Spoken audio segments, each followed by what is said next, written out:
Et bienvenue après cette petite pause publicitaire. N'oubliez pas, pour supporter la bonne cause, patreon.com Barbican Football Club, on a dans nos sponsors qui nous aident, mais votre aide en tant que membre abonné payant de notre Patreon, c'est important. Donc patreon.com Barbican Football Club, où vous avez l'émission en direct Canal C'est le show tous les lundis soirs, au moins une fois par semaine, et en primeur, où vous avez accès à l'émission hors ligne pendant quelques jours jusqu'à qu'on la mette au grand public. Merci beaucoup. Joao, it Oui, is time for avec mon titre préféré que j'ai inventé. vas-y, Je suis trop fort. Joe Waterman sort la Ah, tête de l'eau. Pa, pa, pa, pa, pa, pa. tu sais que C'est j'ai ça, là. ah, C'est comme Moi, un jour, je vais compiler les jeux de mots MLS, tu sais, comme par exemple Chicago et tous les jeux de mots de feu, là, ouais, pour voir combien de fois on peut ressortir le même titre de saison en saison. qui a été réutilisé, puis réutilisé. Ouais, Moi, ça tu manque sais, l'impact. Oh, quel Montréal impact. se brûle avec le Fire. Ça, je suis plus capable. Il fait chaud à Je Chicago. je suis plus capable. Bref. Squat. Oui. Tu veux parler de mon ami Waterman que j'ai dit, ben toi, tu es sur un bon MLS pour un bout. Donc, comme Torres, moi, je suis là pour booster Au les fait, gens. Let's go. ce qui m'a provoqué comme sujet, là, c'est quand je l'ai vu en CPL, vraiment méconnaissable, je me suis demandé s'il s'en tirait aussi bien en MLS et s'il était soit surévalué par certains ou sous-évalué par d'autres, beaucoup peut-être plus sous-évalué parce qu'on l'a vu, là, aussi le but, c'est peut-être une action de Waterman, là, peut-être un surplus de confiance. Puis j'ai voulu aussi comparer, parce qu'on est assez avancé dans la saison, on peut se permettre de comparer Waterman avec les trois autres titulaires, si on veut, en défense centrale, que ce soit Miller au centre, Miller à gauche, pardon, Camacho au centre et Struna à droite. Et j'ai utilisé la plateforme Smart Scout qu'on avait utilisé en début de saison, entre autres pour analyser Struna et Johnson. Et juste un petit rappel, comment que ça fonctionne, cette plateforme-là, c'est au lieu d'avoir des statistiques brutes, un peu comme Football Reference ou autres plateformes qui peuvent être payantes. Eux autres, ce qu'ils font, c'est qu'ils transforment ces données-là brutes, ils transforment en une espèce de rating à la FIFA. C'est pas parce que c'est un rating FIFA qu'il faut le ridiculiser. Les autres, c'est juste une façon de le présenter dans un contexte où ils comparent un joueur avec l'équivalent à sa position. Donc, il va prendre un attaquant, il va prendre un avant-centre, il va le comparer, ses performances statistiques avec les autres avant-centres. Et aussi dans le contexte de la Ligue. Donc, il va tenir compte, il va essayer de faire des comparables pour vous dire, bon, si un joueur joue en MLS, il y a ce genre d'opposition-là, comment on peut le comparer versus un autre joueur dans une autre ligue où il va affronter soit des meilleurs joueurs, si, par exemple en Serie A, où il se retrouve dans une ou en deuxième division de France, c'est peut-être moins bon qu'en MLS, ainsi de suite. Ils essayent de faire des comparables comme ça. Et la note de 1 à 99, la façon qu'il faut le voir, c'est 99 veut dire que pour cette position-là, ou pour ce style ou cette statistique-là, ça va être très, très, très difficile de trouver un joueur qui va pouvoir faire mieux. À 99, c'est impossible de trouver quelqu'un qui est meilleur dans cette facette de jeu-là. Mais à l'inverse, s'il y a une note proche de 1, c'est-à-dire que, bon, ben, tu as 98% de chances de trouver mieux comme joueur à cette position dans la MLS pour faire le même genre de travail. Donc, j'ai préparé quelques fiches pour essayer de le mettre en contexte Waterman avec nos trois autres titulaires. La première fiche, on parle ici, on voit ici là, nos trois titulaires sur le côté droit et Waterman qui est isolé à gauche. Pour ce qui est de la dimension défensive, on peut voir qu'au niveau de la qualité, ça se compare quand même assez bien. La qualité de la défense qu'un Struna peut nous donner, qu'un Camacho peut nous donner et qu'un Miller peut nous donner, c'est à peu près dans les mêmes eaux. Là. Pendant que Struna est à 77, Camacho 77 et un Miller à 83, on a un Waterman qui, avec ses statistiques, cette saison, comme défenseur gauche, il y a à peu près l'équivalent d'un Struna, voire mieux. Struna a quelques minutes de plus, pas une tonne de minutes de plus, mais il y a quand même un peu plus de minutes. Donc, bon, Waterman n'a peut-être pas eu les opportunités de baisser sa note tant que ça, mais on voit qu'au niveau de la qualité, c'est à peu près la même chose. On va voir un peu plus loin quel détail de défense qui fait en sorte que Waterman est moins bon dans certaines facettes que Struna dans d'autres facettes. Mais ce qui est vraiment, vraiment étonnant, c'est au niveau de la quantité d'actions défensives que nos 3 défenseurs titulaires peuvent faire sur un terrain comparativement à Waterman. Ce qui peut expliquer un peu pourquoi Camacho a une note vraiment faible. Sa quantité d'actions défensives, c'est un 8 sur 100. Ça peut expliquer aussi que le fait qu'il est peut-être un peu en style libéraux, c'est peut-être pas lui qui fait ce travail-là. Ça peut aussi dire aussi une façon que Montréal est attaqué par la défense qui est beaucoup plus par les côtés, avec nos pistons qui sont un peu plus projetés. Ça fait en sorte qu'un Miller doit compenser pour intervenir un peu plus. Même chose pour Struna. Mais un Miller, avec une quantité, son rating à un 78, c'est une très, très belle note. C'est proche de 80%. Donc, c'est difficile dans la MLS de trouver mieux comme défenseur central gauche. Mais défenseur central dans l'axe, un 8 pour Camacho. Autant on a en tête que Camacho a une meilleure saison. Si on voit seulement au niveau statistique, ses actions, la quantité d'actions défensives qu'un Camacho va faire est vraiment, vraiment très, très bas au niveau de la MLS. Fascinant. Et Struna versus Waterman, ça peut se comparer au niveau de la quantité. Je sens que Sofiane veut déjà intervenir. Non, je dis fascinant. Je dis c'est fascinant. Surtout à Camacho. Je trouve ça fascinant. Avez-vous des questions là-dessus? C'est fascinant, mais j'aurais pas pensé que ce soit autant parce que il est quand même impliqué dans les duels, mais je pense que là, ça prend en considération un plus grand volume d'actions défensives, mais en même temps, tu as l'impression aussi que en l'ayant mis libéraux, tu bénéficies de sa qualité de passe pour la relance, sa capacité d'aller trouver la verticalité, mais aussi tu l'exposes moins défensivement. Là où je dirais que l'an passé, alors qu'on était quand même dans une défense à 3, le gros changement était que lui était défenseur droit l'année dernière et que ça paraissait. Et pour ceux qui en doutent, le dernier carton rouge de Camacho, regardez là où il était. Bon, c'était pas un carton rouge, c'était un deuxième carton jaune. Mais regardez là où il était et le type de décision qu'il prend une fois qu'il est à 45 mètres et un peu plus exposé sur le côté droit. Donc, à la fois, j'aurais pas cru que c'était aussi bas. Je suis quand même sur ça, c'est extrêmement surprenant que ce soit aussi, c'est un bug. Aussi bas. Mais en même temps, tout de suite, le fait que Miller ce soit aussi haut, ça te montre toute la symétrie défensive. Et on a finalement Waterman et Struna un peu du pareil au même, entre guillemets, sur le côté droit. On a Camacho qui est vraiment, vraiment, vraiment bas. Et tu sens que je m'en souviens d'une action qui était une action contre le Fire, parce qu'au début de l'attaquant, j'en ai parlé un petit peu. J'oublie toujours, je sais pas pourquoi j'ai pas retenu son nom en tout cas, mais avec les Locks, là, le grand costaud devant, il faisait mal avec des grosses courses dans l'axe. Dans une défense à 2, c'était des buts à chaque fois. Non, mais c'est vrai. Mais dans une défense à 3, où tu peux passer devant un, il y en a un autre qui vient te couper en diagonale, comme le fait très bien souvent Kamal Miller. T'es effectivement. Enfin, je trouve qu'il y a une forme d'asymétrie défensive qui est sûrement assumée de la part de Wilfried Nancy, parce qu'il y en a qui apportent défensivement, d'autres apportent offensivement.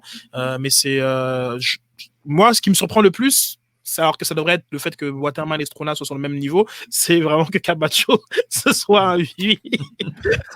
Donc, Ce que je trouve fascinant, c'est que c'est un statique, non? Parce que de temps en temps, j'avais des impressions que Camacho n'allait pas si souvent dans les duels qui n'étaient pas nécessairement à son avantage. Je dis pas qu'il se cache. Alors que j'ai quelque chose qui s'en vient là-dessus aussi. Quelque chose qui s'en vient là-dessus. C'est pour ça qu'il y a une discussion qu'on veut pas avoir, mais peut-être qu'on l'aura sur l'analyse du but de Columbus, si c'est ça que choisit Reg, parce que en tout cas. Je trouve fascinant parce que moi, je reviens au match contre Nashville. Je trouve que Waterman, c'était, je pense, son meilleur match avec le club. T'es sur sourdine, Reg, ça a l'air croustillant ce que tu disais. Je disais que that 78 is quite high indeed.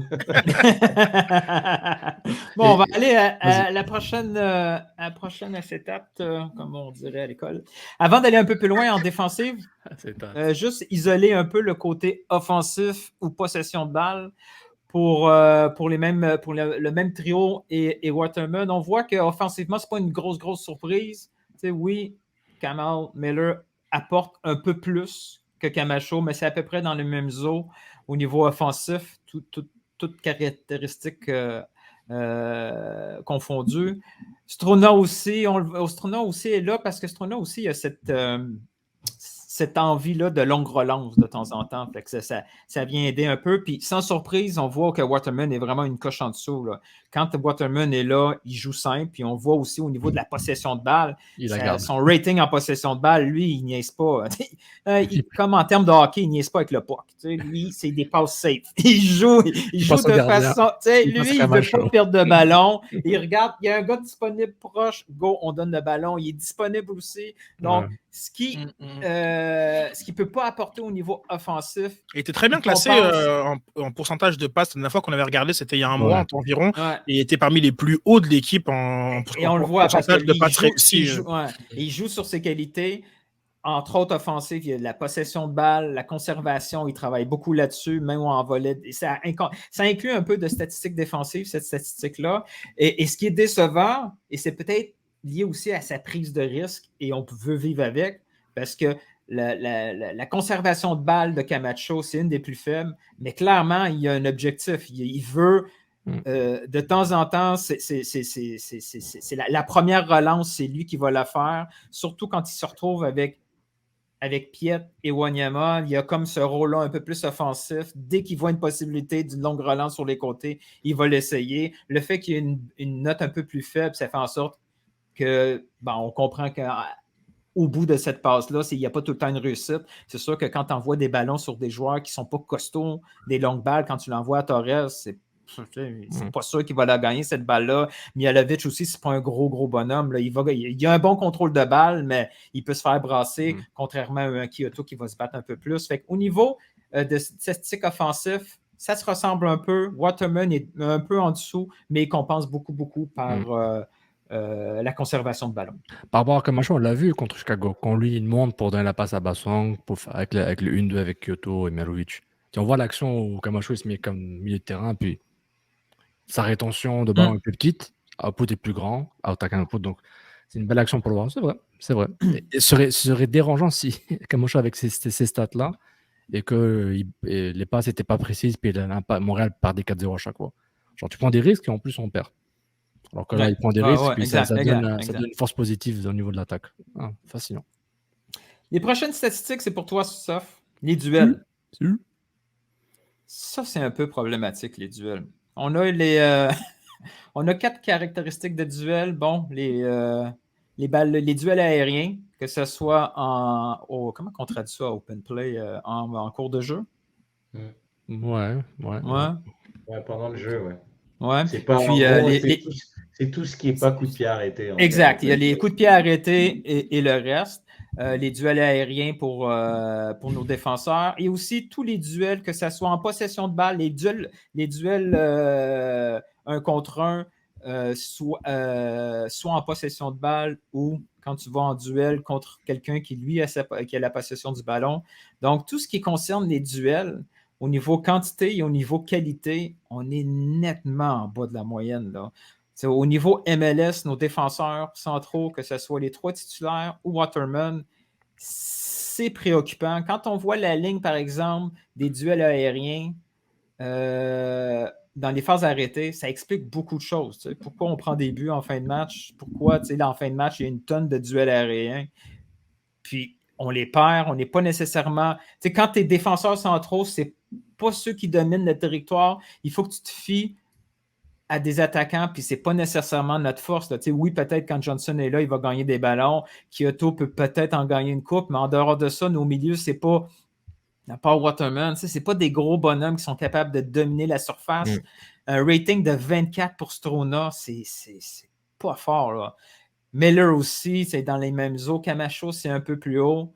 Et quand on regarde à côté la quatrième option, Waterman, c'est toutes des cotes en dessous de 50%, en bas de 40%. C'est très, très, très faible. Bon, au niveau des jeux en cours de jeu, c'est un peu mieux pour Camacho et pour Struna, mais ça reste encore des statistiques très faibles dans les duels aériens. Et quand on regarde du côté des duels ballon au pied, en possession ou non en possession, nos défenseurs centraux sont vraiment, vraiment à la traîne, là. Il faut absolument trouver des options pour cette caractéristique-là. Quand on voit Struna, là, c'est du 20 pour les duels à ballon au pied. Je cherche à comprendre. Donc ça, c'est du 1 contre 1? Pardon, un 1 contre 1? C'est du 1 contre 1, oui. Quand il y a un duel qui est proposé, donc disons qu'il y a quelqu'un qui s'en va vers Camacho, puis Camacho essaie de gagner un duel avec un joueur qui a le ballon au pied, mais c'est le pire. C'est le pire dans la MLS. Là. N'importe quel autre joueur fait mieux Camacho. C'est quoi la différence entre les deux? Je ne comprends pas. Comment on peut faire un duel lorsqu'on est en possession du ballon? C'est quand tu as une possession de ballon puis il y a quelqu'un qui vient te faire un pressing, un tackle ou essaye de retirer le ballon. D'accord. Un Camacho va avoir sa qualité de dribble. Oui, non. Il est à 40%. À l'inverse, très logique. Si un joueur attaque Camacho, no bueno. C'est un win à chaque fois. Là. Alors que Miller, on voit clairement son profil. Ça se voit Miller. Et on voit que Miller, par son physique, il va. Mais ça reste des notes très on est encore une fois sur la conversation qu'on ne veut pas avoir. Donc Camacho, qui c'est. Alors là, comme ceux qui suivent le foot européen vont bien comprendre, ça fait penser à une espèce de Van Dijk du pauvre. Sur la saison, il y a 2 ans, Reg, tu étais avec moi, j'en suis sûr, où on ne driblait pas Van Dijk, mais on s'apercevait qu'il avait une capacité à se mettre dans les situations où on ne peut pas le dribbler. Et lorsqu'un joueur est en train de conduire le ballon, il a aussi une forte capacité à le suivre sans se jeter. Et puis, c'était les Matip et les Fabinho de ce monde, et les Gomez. C'est eux qui prenaient les dribbles. Et bon, donc comme là, c'est évidemment exagéré parce que Van Dijk est un énorme défenseur. Mais à partir du moment où on a commencé à mettre dans sa tête cette statistique qu'il n'est pas dribblé, quand tu analysais un petit peu son jeu, oui, mais il avait un jeu où il n'est pas dribbable. Pas driblable, pas parce qu'il gagne son duel, mais parce qu'il ne va pas au duel. Et ça, c'était quelque chose qui me fait penser aussi pas mal à la façon de défendre de Camacho. Et dans cette position de libéraux, c'est encore plus accentué parce qu'il a la possibilité de se cacher derrière les 2 piliers qui sont ses défenseurs droits et ses défenseurs gauche. Oui, et moi, ce qui m'inquiète, c'est qu'il n'y a personne. Quand on est allé chercher Struna, on savait tous les défauts qui venaient avec, mais on avait l'impression peut-être qu'un Struna pourrait être le gars, la fameuse tour défensive qui va dominer les airs de la surface. Et il nous manque clairement ça dans la défense de Montréal. Il n'y a personne. Il faut au moins un profil de joueur qui domine les ballons qui viennent par les airs. Et il n'y a personne, que ce soit du côté gauche, Miller, ou du côté droit. Tu peux remettre ça pour donc par rapport au duel aérien. Donc dans le jeu, Struna est à 62, c'est quand même bien. Oui, quand même. Mais quand on voit je veux dire, dominer le jeu à 62 quand tu as 2 autres défenseurs centraux, ça devrait être plus clair que ça. Je trouve ça quand même faible. C'est 2 gars à 60. Du côté gauche, Miller, c'est une note qui m'étonne beaucoup. Là, 24, là, ça veut dire que... Ouais, je sais pas. Ça me demande, en fait, je me demande comment c'est calculé, parce que si tu es beaucoup sollicité, est-ce que ça augmente ta note ou bien si ça la baisse? S'il n'y a pas grand-chose qui se passe dans ta zone, peut-être que ça... Oui, ça l'affecte. Parce que peut-être que la réponse, en fait, c'est finalement ça, c'est que du côté opposé, on va pas chercher à... oui, puis ça peut expliquer aussi que la stratégie MLS est d'attaquer Montréal par le côté gauche, puis que forcément, les ballons se retrouvent au 2e poteau, et c'est là que Struna est là pour les attaquer. Mais il y a la quantité, puis il y a le taux de réussite aussi. Bon, dans tout ça, on n'a pas beaucoup parlé de Waterman sur cet aspect particulier où vraiment, lui... mais je pense que s'il joue un peu plus de matchs, il va y arriver. Je pense que c'est une question de 2 minutes. Là. Oui, je pense. On va voir. J'espère. On va voir. Pendant ce temps-là, Waterman, Les gars, j'ai écrit qu'il est sur la tête de l'eau, ok? Il faut que ça, s'il vous il plaît, n'y en a qu'il pas sorte de la tant tête que de ça, l'eau. peut-être, finalement. Et au niveau des styles de défenseurs, donc c'est une espèce d'étoile avec les différents styles de jeu. Puis là, D'accord. ce que j'ai entouré en bleu, là, c'est une catastrophe. Là. Ça, c'est le nombre de fois où les joueurs vont dans les duels aériens. Et il n'y en a pas tant que ça. Tu sais, oui, Strona a une belle note quand il y va. C'est un tour de 60. Mais sa propension à aller dans les duels aériens, là, c'est du 10 sur 100. Là.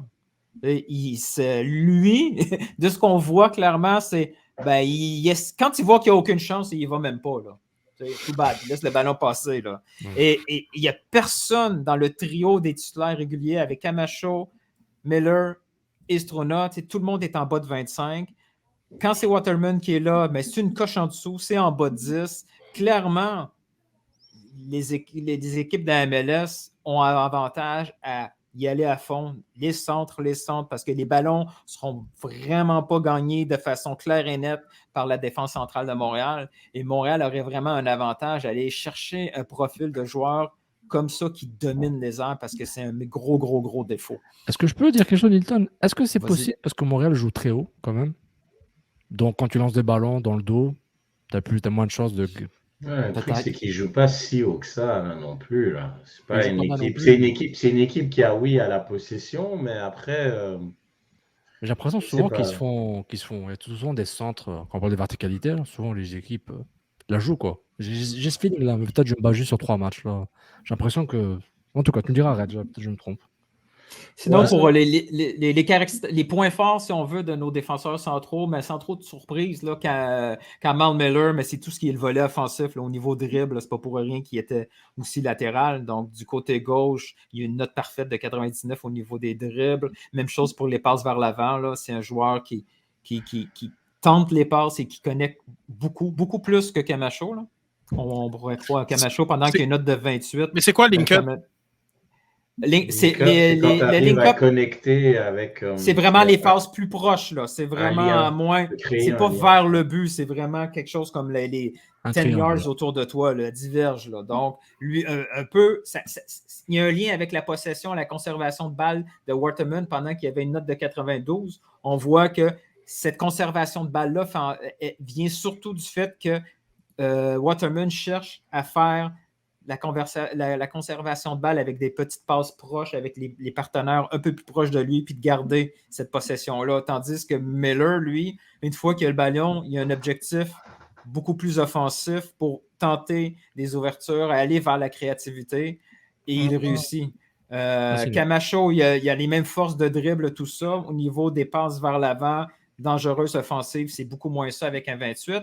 Ce que Camacho fait bien, puis quand on voit cette statistique-là, on le voit aussi le faire beaucoup en cours de match, c'est des récupérations de balles perdues. Lui, il profite beaucoup du travail fait autour de lui, que ce soit le travail d'un Piet, un Wanyama sur ses deux côtés. Les gars font une job pour aller comme ça au duel un peu. Lui, il a ce flair-là pour ramasser ces ballons-là. Il va intercepter un peu plus les ballons. Il va récupérer des ballons perdus. Ce n'est pas un gars qui va aller au duel, mais c'est un gars qui a ce placement-là pour aller chercher les ballons un peu plus facilement. Et Strona, sa force, c'est drôle, là, c'est un peu... ça vient un peu avec sa gueule de bandit, là, si on veut, mais c'est un gars qui dérange le jeu. Là. Il est là pour casser le jeu avec des fautes, que ce soit avec des tacles. Il est là pour le volet un peu plus physique. C'est ce qui est pas mal sa force. Du côté de Waterman, ben, ce qui lui aussi, c'est un peu sa force-là pour déranger le jeu. On en a parlé pour la conservation de balles. Ce qui est étonnant, c'est son volet dribbleur qui ressort un peu plus qu'un Strona. Mais encore là, c'est pas une alternative très, très claire à Strona. Là où il est faible, Strona est faible. Là où il est fort, Strona aussi est fort. Donc, un ou l'autre, on se retrouve à peu près avec le même style de joueur, si on se rappelle les autres statistiques. Ce qui avantage un peu Strona, ce qui avantage un peu Waterman, c'est qu'il y a un 0 de moins dans son chèque à la fin de l'année. Ah, j'allais dire, c'est qu'il gagne 10 fois moins. Et effectivement, ça fait un 0 de moins. Oh my God. Il est vacciné, il gagne 10 fois moins pour à peu près la même chose. Il est canadien. Il est canadien. Ouais, non, c'est vrai que. Il a beaucoup de passe droit au final. Et en plus, après tout, Il passe droit? Comment ça? Non, mais dans le sens, il peut plus passer sous le radar par rapport à ça, genre avec toutes ces qualités-là. Je pense que Struna, s'il vient de Peterborough et qu'il a pas 0 en plus, et voilà, je pense qu'on. Oui, exact. L'exigence est différente. Ouais. Oui, effectivement, mais il a ce 0 en plus. Et là, maintenant, comme si on fait la réflexion à l'inverse, tu prends Waterman et tu dis que tu vas payer 10 fois un autre défenseur et il y a la production de Struna. Est-ce que ça fait du sens? Non. Non. Mais Dieu merci, Struna, tu le prends pour sauver 500 000 d'euros. Oh, il y a un contexte. Mais s'il prolonge Struna, gars, il ne faut pas le prolonger. Non, je pense pas que ça soit l'objectif. Même si tu prolonges à moitié prix, là, mais... Ouais, je veux dire un commentaire, je trouve ça fascinant parce que... À moitié prix? Non, on peut encore descendre. Mais je trouve fascinant, c'est que voilà leur profil. Est-ce que j'ai adoré la stat de Camacho, comment il les récupère en profitant du travail des autres, mais je pense que quand on dit profite, c'est que c'est le plan de match. Parce qu'il est tellement à l'aise techniquement, je ne vois pas Waterman, Struna ou Miller récupérer le ballon, parce qu'il est à l'aise techniquement. Tu sais, il est quasiment, on dirait un milieu de terrain, j'exagère, mais il contrôle bien le ballon, il change de direction facilement, il a un flux dans son jeu, il est tellement fluide quand il transporte le ballon, quelque chose que Waterman, Struna et Miller, je ne pense pas qu'ils peuvent le faire à ce niveau-là encore. Donc je trouve ça tellement logique, ces stats montrent clairement, Camacho est le joueur le plus à l'aise techniquement, il est smooth, désolé de ce mot-là, smooth ou fluide, il est fluide dans son jeu, donc le ballon lui colle le pied, il est confortable des deux pieds, il est capable de faire des link-up avec Wanyama Piet ou lancer directement vers Mialovic. C'est pas pour le protéger Camacho, c'est pour dire que je trouve ça c'est pas mal, quoi. Je trouve que ils ont mis les joueurs là où ils doivent être. Ils n'ont pas mis Camacho. Non, c'est drôle que tu dis ça parce que moi j'ai vraiment une vraie interrogation si c'est vraiment là il doit être. Dans le sens que oui, tout ce qui fait bien, comme je le reconnais, j'entends ton point. Mais en même temps, je comprends la tentation qu'avait Thierry Henry de le mettre en défenseur droit parce que avec ses qualités, il est censé être un défenseur qui est un peu comme on voit Miller, est capable de se projeter beaucoup plus, ce que tu fais pas en tant que libéraux parce qu'on n'est plus dans les années 70, 60, là, comme ton libéraux, comme oui, par la passe, il peut faire certaines choses, mais il a quand même une certaine qualité athlétique et qui fait en sorte que tu aurais envie qu'il performe en tant que défenseur droit plutôt que dans cette espèce de petit fauteuil de libéraux. Oui, effectivement, par rapport au fait qu'il a moins de pression, c'est pas son quand même de qualité. Mais ouais, non, je m'interroge vraiment encore sur sa meilleure position. En fait, je pense que sa meilleure position devrait vraiment être celle d'un défenseur droit dans une défense à 3. Pour une raison, l'effectif autour de lui ne permet pas que lui soit à cette position-là. Donc, il est plus en libéraux, ce qu'il fait bien. Si vous permettez, il y a un petit message de quelqu'un qui m'interpelle et j'aimerais bien lui répondre. C'est à ce WALQC. Eh bien, sachez, monsieur ou madame, je ne sais pas qui vous êtes, que la raison de ça s'appelle Clément Diop. Et que depuis que Clément Diop n'est plus là, non, true story. Parce que moi, je pense quand même que comme une défense, comme quand tu défends, le gardien a un énorme rôle à jouer dans cette défense et dans cette manière de défendre. Que ce soit dans le placement, que ce soit dans les relances et que ce soit dans la confiance que tu fais et que tu donnes à ton gardien. Donc, moi, je pense que Pantémis, le storytelling voulait que c'était vraiment sympa avec un ancien de Lakeshore, etc. Surtout que la Chine, là, en plus, a été détruit il n'y a pas longtemps, là, le complexe. Donc, le storytelling était très intéressant qu'on en parle et qu'on le mette dans tout ça. Mais forcé d'admettre que, balle au pied, c'est pas bon, Pantémis. Ouais. Que Clément Diop est un meilleur gardien que Pantémis, period.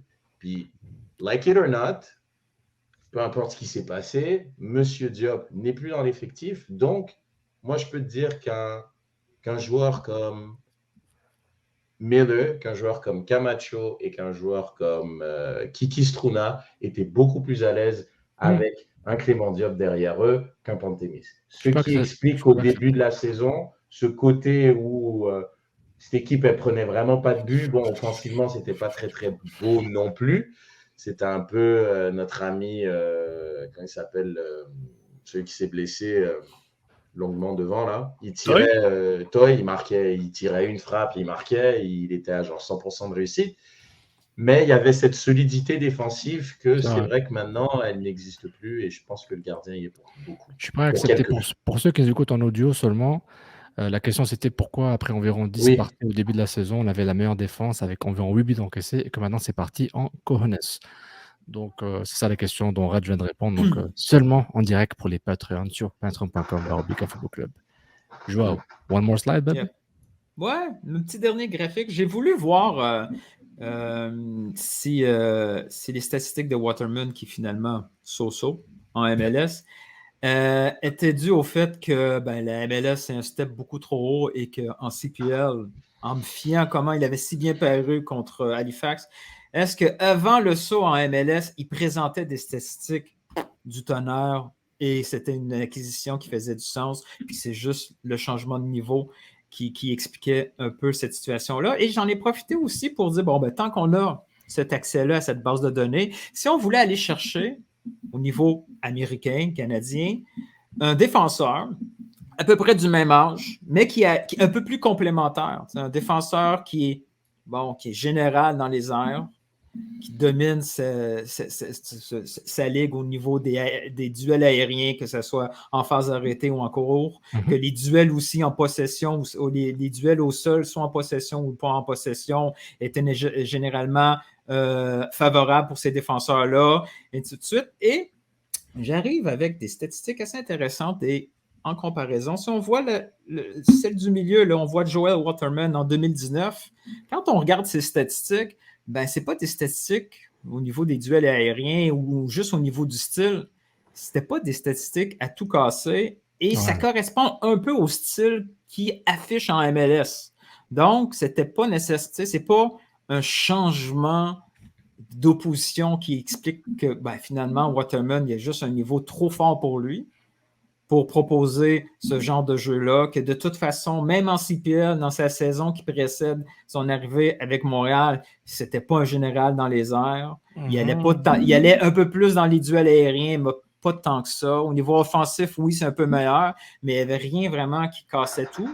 Et quand on regarde, par exemple, un autre Canadien qui avait été Amer Dedish, qui avait été en essai, je crois, à Vancouver il y a 1 an ou 2, un an de plus que Waterman, un bon gabarit, là, 6 pieds, quoi ça doit être 6 pieds 4 à peu près, 1m93.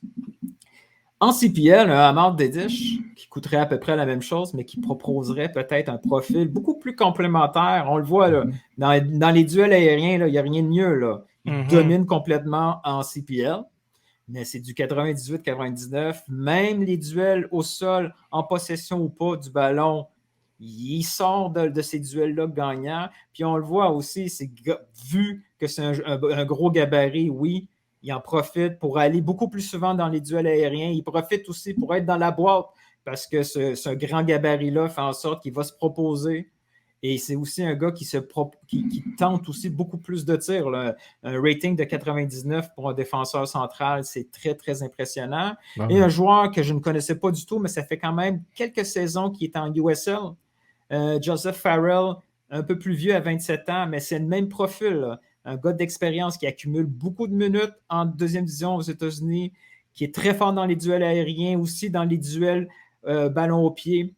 Le même genre de style que Dedish. Et il faut commencer à voir ces deuxièmes divisions-là, que ce soit au Canada ou aux États-Unis, comme quand même des joueurs très intéressants. Il y en a quelques-uns là, qui sont sortis de là. Puis quand on voit Kay qui est sorti, puis qui est sorti de la USL, ça a été un des premiers transferts pour de l'argent, puis c'était pas beaucoup parce qu'il y a une certaine réputation USL. On est capable de compléter un effectif de façon intelligente avec du local. Oui, c'est sexy d'aller quelque part en Afrique parce qu'on a suivi un tournoi U20 de la CAN et sortir un défenseur de nulle part. Mais quand on a du Nord-Américain qui est déjà habitué à ce style-là, et que c'est peut-être un peu plus des late bloomers, mais ces gars-là peuvent devenir très, très, très importants dans un effectif s'il vient corriger un truc que tu n'es pas capable d'avoir nécessairement dans ton effectif parce que ça va coûter trop cher et ça apporte un recrutement un peu différent versus à ce qu'on peut avoir déjà en place dans le club. Non, tout à fait d'accord. Après, bon, on va pas faire d'exception la règle. Je veux dire, il y a des Africains dont tu parles, là, il y en a oui, pas. Oui, tout à fait. C'est bon. Donc, c'est comme à leur défense, il y en a un, deux, gros maximum. Mais ce que je trouve super intéressant dans ce que tu montres, quand tu vois Waterman version CPL ou bon, disons D2, je sais pas où il jouait là, c'est que t'as plus l'impression que c'est une doublure de Camacho. Ouais. Qu'une doublure d'un Kiki Struna, par exemple, dans le profil. C'est moi ce qui retient mon attention, un peu comme tout le monde, j'imagine, le recoverer à 99, on est dans un profil qui me fait penser plus à Camacho qu'un Struna, tout simplement, ou qu'un autre, ou même qu'un Miller. Mais enfin, les autres, par contre, t'as des vraies perles, c'est des monstres. C'est hallucinant à quel point ils sont forts dans certains aspects du jeu. Et aussi, surtout, mais le volume défensif, c'est le jour et la nuit. C'est diamétralement opposé, quoi. Non, mais c'est clair. Et comme, oui, bon, il y a les minutes, mais en même temps, il a qu'à plus jouer. Mais il y a les minutes qu'il faut prendre en considération. Mais je veux dire, c'est incroyable le volume d'action défensive. C'est des paris, je veux dire, c'est des. Quand tu vois que ces statistiques-là, oui, tu sais, il faut faire attention, c'est des statistiques de D2. Mais tu vas chercher un gars qui va coûter quoi? Qui va coûter 100 000 $ en salaire, même pas. C'est d'autres choses, là. Puis c'est pas nécessairement des gars que tu vois titulaires, mais qui peuvent devenir titulaires parce que c'est des late bloomers puis qui pourraient éventuellement. Ouais. Mais c'est vrai que là, il y a Normand qui nous parle de Yao, de Carifa. Peut-être qu'on Je suis allé voir Carifa Yao, puis statistiquement, c'est pas tout à fait là encore. OK. C'est pas tout à fait là. Je pourrais peut-être la sortir puis le montrer, là, puis le présenter, là, mais puis il y a aussi le nombre de minutes. Il n'y a pas beaucoup de minutes. Puis tu sais, c'est pas une surprise. Oui, là, il y a cette volonté-là à aller au duel aérien, mais tu sais, son gabarit, son âge, c'est sûr qu'il se fait brasser. Là. Je veux dire, c'est pas parce que c'est la deuxième division. En CPL, c'est des hommes, là, ça peut brasser. Là. Non, donc, oui, c'est parfait pour son apprentissage. Mais, c'est intéressant parce que c'est un super dossier, Nilt. Et ça me fait penser que les meilleurs matchs de Waterman, en tout cas à mes yeux, sont ceux où il remplaçait Camacho dans l'axe du terrain où je trouve qu'il est vraiment plus à l'aise. Et puis là, tu vois que dans son profil, c'est effectivement un joueur qui. C'est pas. Moi, je trouvais ça comme des anomalies. Je me disais, c'est bizarre qu'il est bon dans l'axe du jeu. Mais en fait, non, son profil et ses forces sont plus dans l'axe finalement que lorsqu'il est sur le côté où parfois justement dans l'aspect défensif pur, il est exposé. Et contrairement à Struna qui a fait un petit peu un ajustement entre le début de saison où c'était catastrophique lui et Broguillard défensivement, mais il s'est ajusté Struna où question de positionnement ou de mieux choisir ses zones d'intervention. Waterman, ça parfois c'est compliqué ou dès qu'il y a des ailés qui sont un petit peu plus mobiles, dire des penalties, des fautes bêtes, où tu le vois un peu parfois se faire contourner aussi. C'est drôle. Je me demande vraiment si avec tout le monde en santé, quelle serait la position préférentielle de Waterman dans la tête de Wilfried Nancy. Moi, ce que je trouve intéressant, c'est que oui, on a parlé depuis le début de la saison, on a parlé de tous nos attaquants, la très grande réussite de Toy, le manque de réussite de Kyoto, tout d'un coup, Kyoto redevient le Kyoto. On a beaucoup parlé de l'attaque.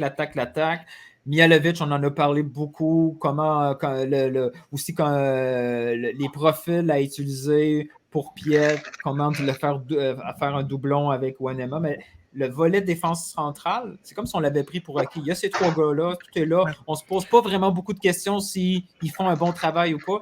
Puis ça apportait une espèce de dimension, une conversation un peu différente là, en cours de saison.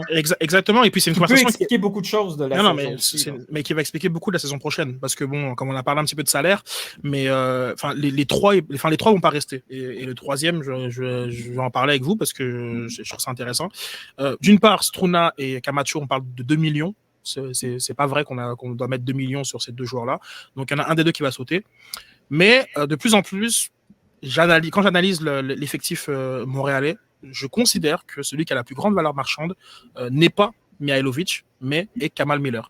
Pour moi, c'est un gros défenseur costaud gaucher qui est dans le programme canadien en tant que titulaire et qui va se faire exposer dans de nombreuses reprises contre des équipes de qualité et dans un groupe de qualité. Je crois que vraiment, véritablement, s'il y en a un qui pouvait partir en transfert sec, c'est vraiment Kamal Miller. Et dans cette équation-là, donc oui, Renard qui joue un peu aux échecs, t'as ramené un Torkelson, bon, qui est blessé, mais qui sera là dans le groupe de 2022. Il y a une réflexion qui se pose parce que des 3, moi j'en suis certain, là, je veux dire, il y en a au maximum 2 qui reviennent. Et peut-être juste un qui revient pour 2022. Donc, c'est super pertinent ce que tu fais, Neil, comme justement d'analyser vraiment qu'est-ce que chacun apporte, combien ça coûte pour rapporter ça, et combien coûtent les alternatives pour rapporter ce que eux rapportent. Donc, je trouve ça super pertinent comme type de dossier.